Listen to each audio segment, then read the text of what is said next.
ঘরের দরজায় দাঁড়িয়ে সূরা ইখলাস কিভাবে পাঠ করলে ওই ঘরে কোনো অভাব থাকবে না। নবী সাল্লাল্লাহু আলাইহি ওয়াসাল্লাম আমাদেরকে জানিয়ে দিয়েছেন। সূরা ইখলাসের অনেক ফজিলত রয়েছে।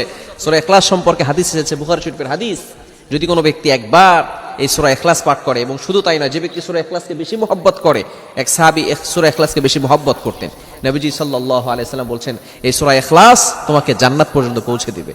শুধু তাই নয়, কোনো ব্যক্তি যদি একবার সূরা ইখলাস তেলাওয়াত করে, আল্লাহ পাক রব্বুল আলামিন তার জন্য কোরআন শরীফের 10 পারা পড়লে যে সওয়াব হয়, সেই সওয়াব আল্লাহ তাআলা তার আমলনামায় দিয়ে দিবেন। বলেন সুবহানাল্লাহ। Can you imagine that? আপনি কল্পনা করতে পারছেন? যদি 2 বার তেলাওয়াত করা হয় তাহলে 20 পারা কোরআন শরীফ তেলাওয়াত করার সওয়াব। যদি 3 বার পড়া হয় তাহলে 30 পারা কোরআন শরীফ পড়লে যে সওয়াব হয়, সেই সওয়াব আল্লাহ তাআলা তার আমলনামায় দিয়ে দিবেন। এজন্য অবশ্যই সূরা ইখলাসের আমল আমরা করব। কিভাবে করব? ঘরের দরজায় দাঁড়িয়ে যদি সূরা ইখলাস পাঠ করতে পারি, কতবার পাঠ করলে আল্লাহ পাক রব্বুল আলামিন বরকত দিবেন, ওই সংসারে কোনো অভাব থাকবে না। নবীজি সাল্লাল্লাহু আলাইহি ওয়াসাল্লামের কাছে একবার এক সাহাবী বললেন, ইয়া রাসূলুল্লাহ, ইয়া হাবিবাল্লাহ, আমি ওর দারিদ্রতা অবস্থায় আছি, ঘরের ভিতরে সুখ নাই, শান্তি নাই, ঘরের ভিতরে শুধু অভাব, রিজিক নিয়ে টেনশনে করি, পেরেশানির ভিতরে আছি। নবীজি সাল্লাল্লাহু আলাইহি ওয়াসাল্লাম তার জন্য এমন একটা আমল শিক্ষা দিয়ে দিলেন, যে আমল করলে অবশ্যই আল্লাহ পাক রব্বুল আলামিন তোমার জন্য দারিদ্রতা দূর করে দিবেন এবং তোমার ঘরের ভিতরে আল্লাহ তাআলা সুখ শান্তির ব্যবস্থা করে দিবেন। ওই সাহাবীকে নবী সাল্লাল্লাহু আলাইহি ওয়াসাল্লাম সূরা ইখলাস শিখিয়ে দিলেন। উনি সূরা ইখলাস ওনার ঘরে ঢোকার সময়, যখন ঘরে ঢুকবেন, এই সময় সূরা ইখলাস তিনি তেলাওয়াত করবেন।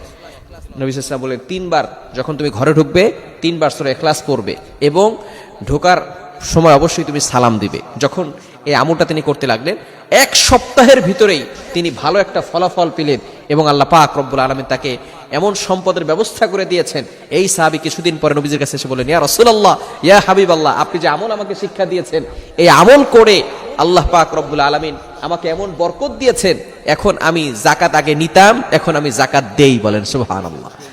এজন্য অবশ্যই কোরআনুল কারীমের ভিতরে যে পাওয়ার রয়েছে, সূরা ইখলাসের ভিতরে অত্যন্ত ফজিলতপূর্ণ একটি সূরা।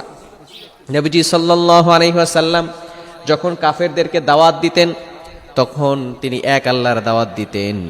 তখন কাফেররা বলতো, মুহাম্মদ তুমি তো এক আল্লাহর দাওয়াত দাও, তুমি কয়জন আল্লাহর দাওয়াত দাও? আমরা তো কোটি কোটি দেবদেবতার পূজা করি। তখন আল্লাহ পাক রব্বুল আলামিন সূরা ইখলাস নাজিল করে দিলেন। এই সূরার ভিতরে আল্লাহর পরিচয় রয়েছে। কুল হুয়াল্লাহু আহাদ, আল্লাহুস সামাদ, লাম ইয়ালিদ ওয়া লাম ইউলাদ ওয়া লাম ইয়াকুল লাহু কুফুয়ান আহাদ। এই ছোট্ট সূরার ভিতরে কতটা তাৎপর্যপূর্ণ। আল্লাহ তাআলা বলছেন, নবী হে আপনি বলুন, হুয়াল্লাহু আহাদ, আমি আল্লাহ তাআলা এক, অদ্বিতীয়, দ্বিতীয় জন কেউ আছে?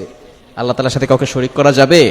কুল হুয়াল্লাহু আহাদ, আল্লাহুস সামাদ, তিনি অমুখাপেক্ষী, তিনি কারো প্রতি মুখাপেক্ষী হতে পারে? তিনি